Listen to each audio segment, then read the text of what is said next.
kept on talking, dialogues, investigations, scientific investigations. الحين بعض بيته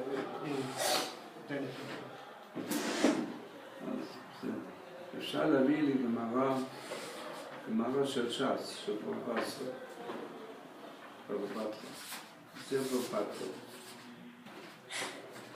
אבל העברית בלי לא ארצקול. So, he says that so the Greeks, the 60 houses, says, represent the spread of the Greek Empire under Alexander the Great, who conquered so many cities, centers of population, and removed them from idolatrous barbarism to accept Hellenism. And even, as we know, he gave great freedom to Judea, to the Jewish people.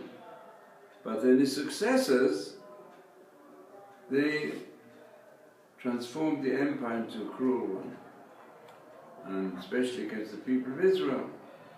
We know from the Maccabean struggle.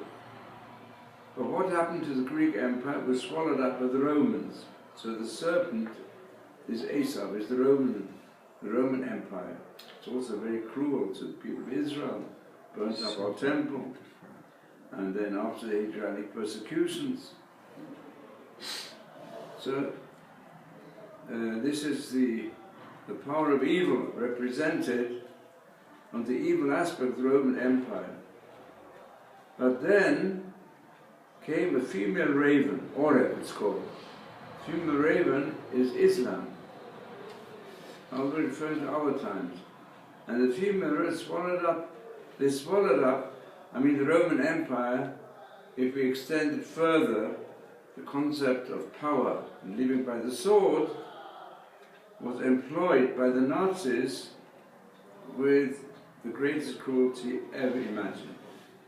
So that was also part of the Roman Empire. And we're talking about the evil aspects. But what happened then? That Islam is absorbing also the anti-Semitism, the cruelty of the Nazis. And why is it a female raven? Because nearly all birds, they feed their young. The female raven does not feed the young. And why is Arab, also Oreb, the black raven, female one, doesn't feed the young? It's cruel. That's why we have, we said in the morning, we live next to Hashem. He said the children of the raven, they call to Hashem to help them, because the mother bird doesn't help them. And why is Islam here, the evil aspects of Islam? Why is it a female? Because Ishmael, from his father's side, had great merits. His father, after all, Abraham regarded him to some extent as his firstborn son, not such a simple matter. And he prayed for him in front of Hashem. Hashem gave him an empire also of 12 leading groups and princes of the leading groups. And he gave Ishmael's God also the name of God, like the people of Israel. And he fulfills the Brit Milah, and he prays to the same God. And we can pray, Jews can pray in his mosque, because they don't represent idolatry. On the father's side, but from the mother's side, Hagar went back to idolatrous Egyptian nature. And she even made sure that Ishmael should marry an Egyptian wife. And that's the evil part of it. And come and see what happened, that this female raven, which is the Muslim peoples, they go and sit on the branch of a tree. The branch of the tree, we said, that is Avraham Avinu. It's called also Eitan, the strong tree. And in that merit they take hold of the land of Israel. That's Mashal 400 years ago. So I'd like to bring you now another story from Rabbi Baba Chono. He says, once we were going in a ship and we saw a huge fish. It's like a whale, very, very large. And sand was settled on his back. So we thought, we thought it was an island because it was stationary and there was sand on its back and meadows were sprouted on it. Okay. So we thought it was an island of dry land. We didn't think it was a fish. It looked like an island. I mean, it had grass on it and plants growing. Was this the one that was 3 days? They went up and dwelt there, and we baked and cooked on it. And when its back became hot from the heat of the fire, it turned over. And if not for the fact that the ship was nearby, it would have drowned. So what do you make of that story? So I'll give you here explanation of all it defined. This story warns against associating oneself with the wicked. Initially they give the impression of being friendly, so to lure people into their company. Once they have someone in their hands, they exploit him and even liable to kill him. So the fish in our story gives the false impression of being a safe haven.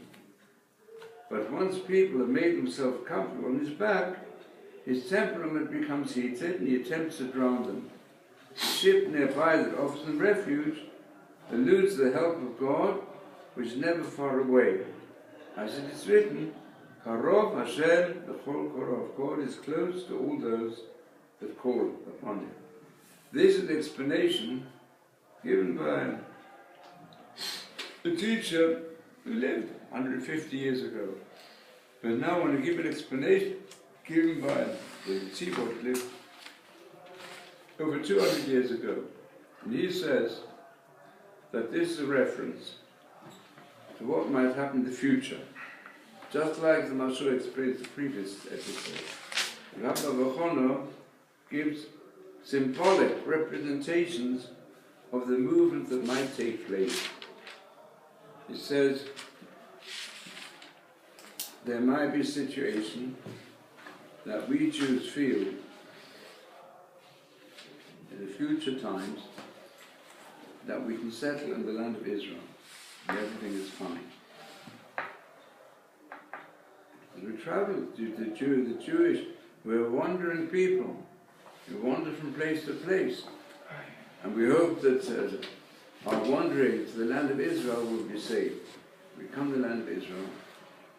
The land is populated by, at his time also, by this part of the Ottoman Empire. There are Muslims there. There were earlier times there were Christians there. And the small Jewish community, we thought, we could settle here. There were times, especially more recent times, we thought we can make our home back here. We make ourselves comfortable. But we don't realize that there can be an overturning, things can change. There can be a period when our cousins, the Muslims, are kind to us. And then comes the fish, as it were, turns right over, not a settled place. And we're drowning. We get affected. He says the reference from Melchemet Gog and Magog. These are the wars that go around, which he'd been through, and we're still in the middle of them, or they're near the end of them. And we thought, we can work things out. Make a good peace agreement, fine. And all of a sudden, there is an intifada. And you wouldn't have the ship of Torah where we can strengthen ourselves, you would have drowned. So that's also an important message. The truth is that this is hinted at also the same symbol in what I ended with yesterday. You go to Tehillim, number 124.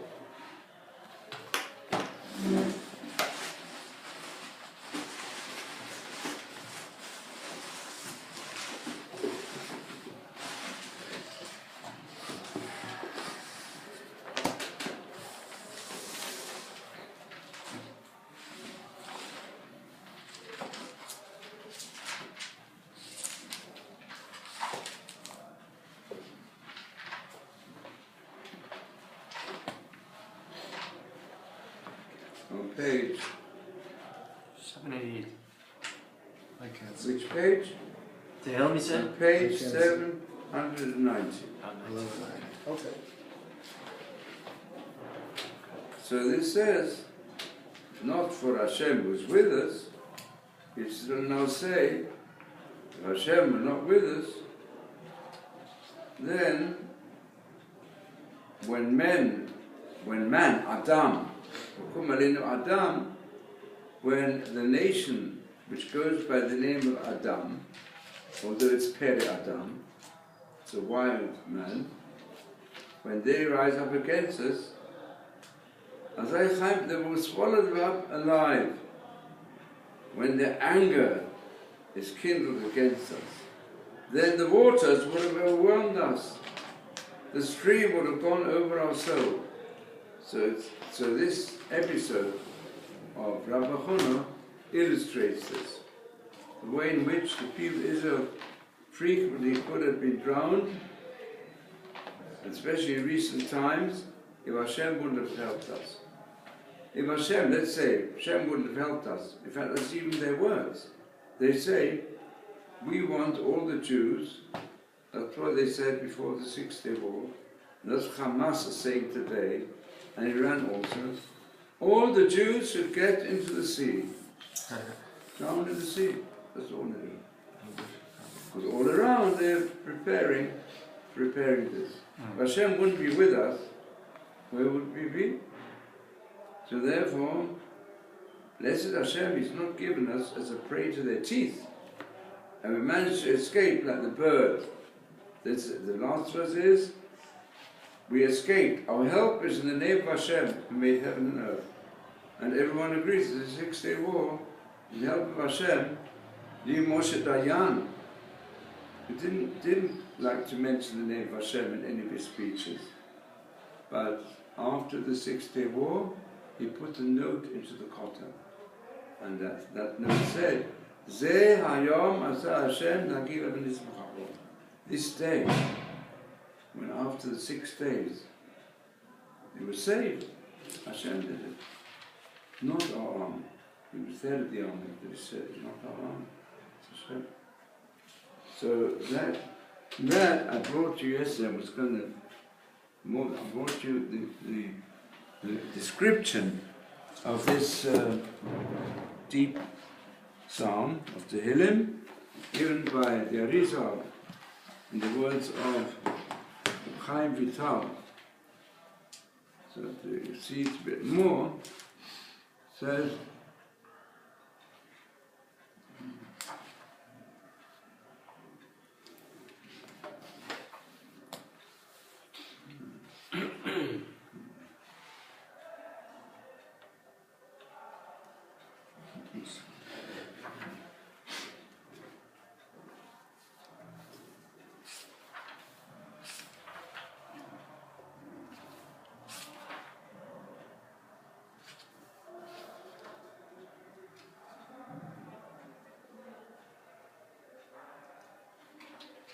you have any questions? No questions or comments? You said the Jews into the sea, Yes. which would mean theoretically extinction. But however, in the Exodus from Egypt, the sea split.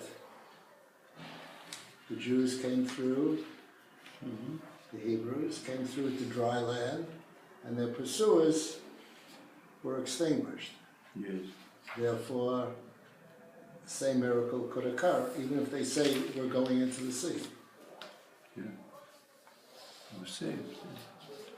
Yes, Hashem saves in different ways. So He saved us of the 6-day war. History repeats. So Ratal paraphrases his words. He says that you know the empires that have subjected Hebrew Israel, Babylon, Lydia, Greeks, and the Romans, but there'll be the Galut of Ishmael. And David HaMelech speaks about that in this chapter of Tehillim, which will be the hardest. Galut Ishmael called Pere Adam. And in the vision of Daniel, it's not compared to animals. B'kum aleinu Adam.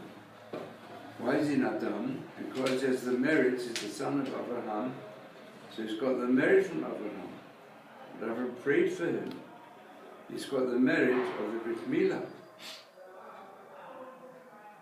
And because of this, his oppression is worse than that of the 4 kingdoms. That's why he's called Yishmael. His name, even for his birth, was God will hear. Speaks of the future. And even when it says Hashem listened to the cries after he was born, he was dying of thirst, it also says that God heard his cries and saved him, and saved also his mother from dying of thirst. But they're called Ishmael because in the future, the people of Israel, the Tza'akat Gedolot, they'll cry to Hashem in the days of the Galut, and then Hashem will listen to them. Because the other nations, they ruled also over many parts of the world, but Ishmael was not like this. Ishmael as a whole, there were Bedouins who lived in tents in the deserts, and they're not like empires that have built themselves up in a normal manner. They're compared to robbers who go out and they rob and they kill other people, then they go back to their tents. That's why it says, Hu Yepere Adam, Yado Bakol, his hand will be upon everyone. And afterwards, when they grow, they rule over the world and over the people of Israel. B'kum aleinu. As it says in the Zohar, Vayakom Melech Hadash, that at the beginning there was a kingdom, but before the redemption they'll become a large kingdom. And even today the biggest threat maybe is Iran, but the second biggest threat is the Islamic State, trying to, they're really groups of terrorists from all over who have a certain view of how to follow Islam, and when they don't follow that view, they use the most extreme methods of cruelty, of bandits, of armed robbers. So he says, he will feel previously, but not really an organized empire, but they'll reach the highest level from the lowest to some extent. That's B'kum Aleinu Adam. When he arises, Ishmael, then they will try to swallow us alive. Chas Shalom, when they get angry with us, their desire is to wipe away the name of Israel from under the heavens, like a person that's entirely swallowed up and no one knows about it as though it never existed. That's exactly the education they give to the young. The Jews don't exist. Palestine. Somebody, all the Jews, follow me. no Jew must exist, they've got to disappear from the world. At least there's no Israel. The people of Israel, the state of Israel, in Israel, is wiped away from all their maps. It'll never be mentioned. Chaim Berun. Whilst the other 4 galuyot through which you've gone, all right, the waters, they swamped us, but they were easier. They're just like when water swamps the body, but the body remains, doesn't disappear.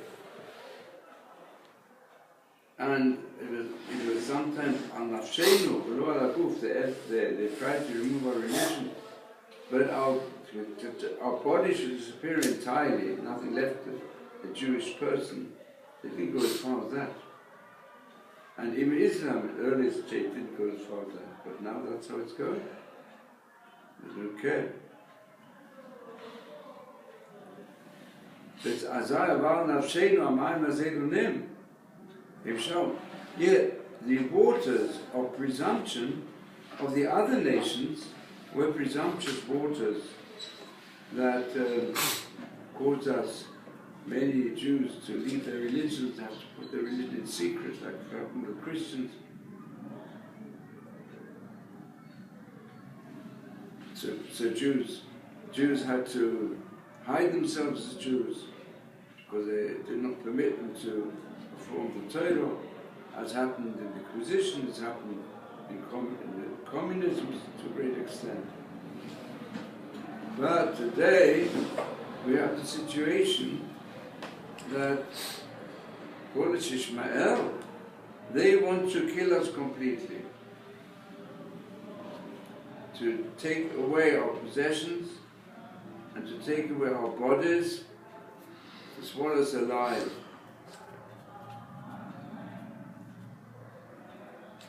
That's the Galut of Ishmael. There have been great sarot upon us. That's what they call Ishmael. We're only saved if we cry constantly to Hashem. He should save us. We have to just cry and rely on His grace of Hashem. So he said from these words of Chaim Vital, we learn 2 foundations, 2 fundamental principles. The difference between Galut Ishmael and the others, that the Galut of Ishmael is a cruel physical warfare at the end of days. They want to swallow us up entirely. Whilst the basic principle of the other Galuyot was that we should change our religion. And also, in the end of days, they will have rulership over Israel. So HaKadosh Baruch Hu, in the future, will listen to the voice of such strong appeals because of the enormous cruelty which Bnei Ishmael will make, especially in Eretz Israel at the end of days. In the end, however, as it says, that To'elim Toldot Abraham, Yitzchak ben Abraham, Abraham molid Yitzchak. So the Zohar says on this, the end of days, the previous verse, Apnei kol echad nafal, when Ishmael will fall and he be destroyed, then the Ben David, the Mashiach, will soon arrive. Amen. Any questions? How is it possible that Ishmael, growing up under Abraham, under such noble conditions, with such character traits, that he does not exhibit any, the parent to the child brings character traits? The father, Abraham, Yes. brings character traits to Ishmael. Yes. So how is it that Ishmael, in all those years, could not exhibit any of Abraham's noble deeds or thoughts or actions. How is it possible?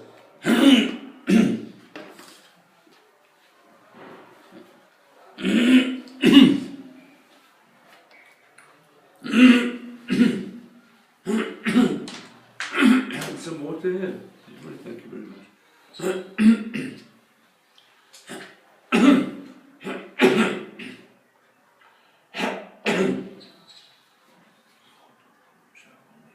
How could he grow up so evil in a household such as that? Even giving Hagar. In the life of Muhammad, he was not a stable personality, and he had very good qualities also. And in the Quran itself, and more the conclusion of the Quran, you study it well,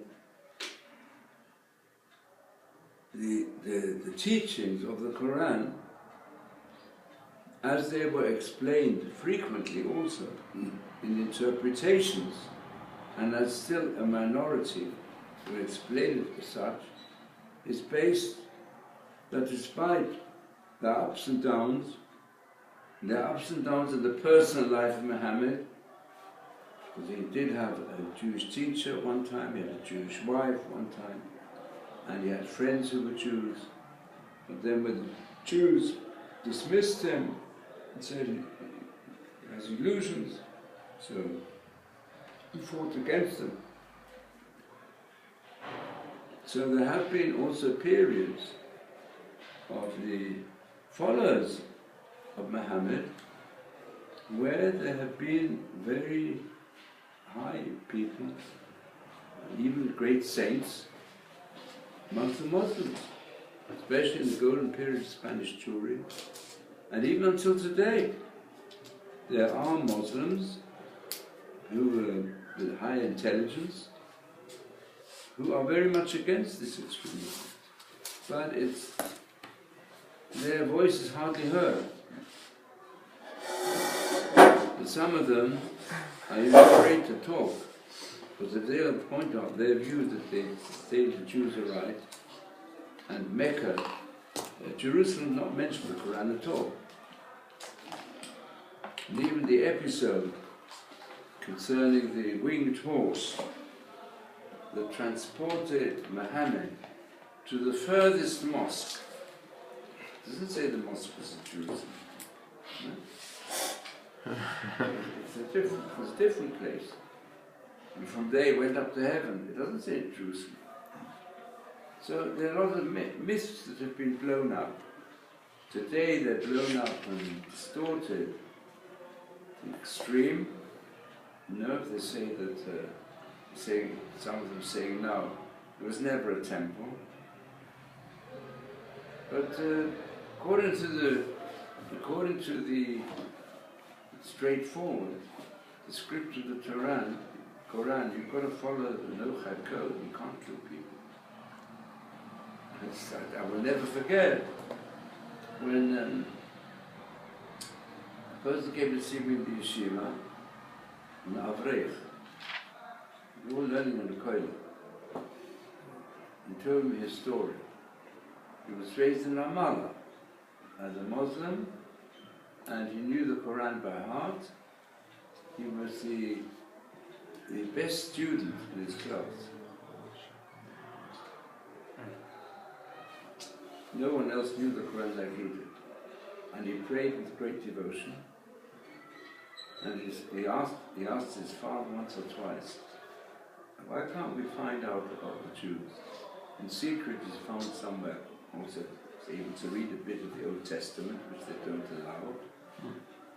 And he said, the Quran is based upon the Tanakh. And it says there that Moses was the greatest teacher and one of the greatest prophets. Okay, then came Islam and so on, but still, I want to find out a bit more about the Jews, and why can't we look at the Jewish Bible? That's the question. So his father, when he was young, he said, his father from his father he got beaten because of it. And the school is ostracized. So when he became a bit older, he had to keep quiet. He decided he's going to find out about the Jews. It was not very, from Ramallah to get to Yerushalayim or Bnei Brak doesn't take much time. In fact, according to one read, he wasn't also clear. It's even stories told how he first came. But before he came, his mother was always sympathetic with him. Yeah? So he couldn't speak to his father that he's going to leave and see what it's like across the border. But his mother was always, she tried to protect him. She loved him. And when he said in secret, he said to his mother, I'm going to leave. So his mother, she took out from a hidden place her Teudat Zehut. She was a Jewess. Now today there are thousands of Jewesses held in prison, more or less, in the so-called homes. You know, when the husband goes to take another wife, and let's say, and it's getting on a bit in years, doesn't no longer so attractive, then they abuse the wives. Anyway, this mother told him, you know, you are, this is how the story goes. She told the Teudat Zehut and took a photograph of her parents at the kever of Shlomo Alkabetz. He was Shlomo Alkabetz. Yeah, the Kubel from Tzefas, he's buried in Tzefas, and he's the author of Luchot Doedi. So the story goes, he came to Shabbos to Hanoch with a back, what do you call it? A backsack? Yeah? Exactly. Backpack. Backpack. And he went to shul. He was invited by someone. And they asked if he could speak Hebrew, because they learned Hebrew quite well. And he asked him, what Nigel shall we sing? So he asked him, please sing the Chodoid. But Yeah. I was Yeah. Anyway, I met this person when he became an Avrech already. And he says, you know, it's all a distortion what's going on. So now I want, in fact, your point brings me back to the verse in chapter 21 of Bereshit, where it says, Hagar, we dealt with the Hagar, she threw the child under one of the bushes, Achad HaSichim. Yeah? That's what we dealt with. It's too late. Tachat Achad HaSichim. So it says, why with one of the bushes, she didn't care about him. But there's another, the Midrash says, another explanation. Why is it called Sichim? Shesachu imam alech HaShabbat. The angel spoke with her. The angel spoke with her.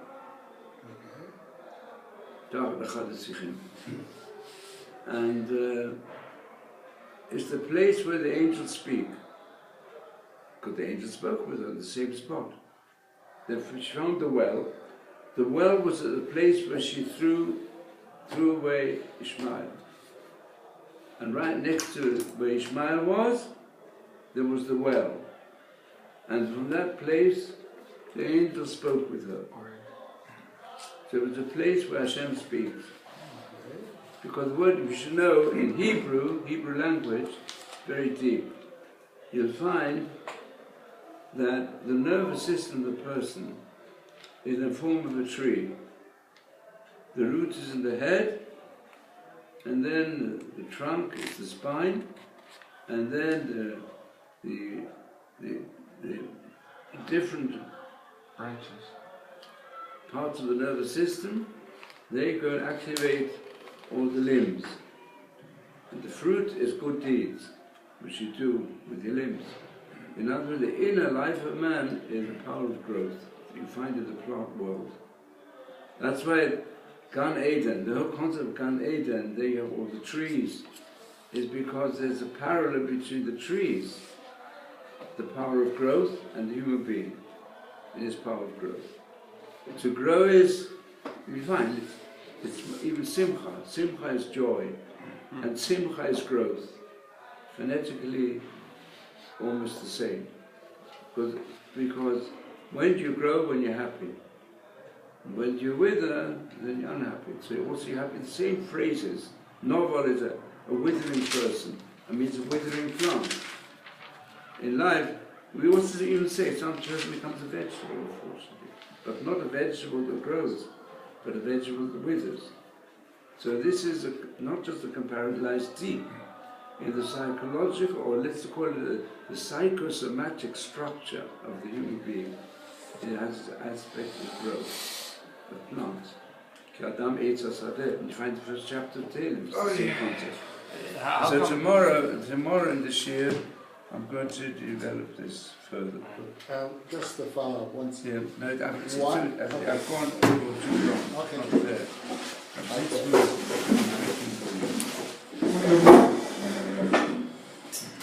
Yes, your call. Thank you. Can someone help?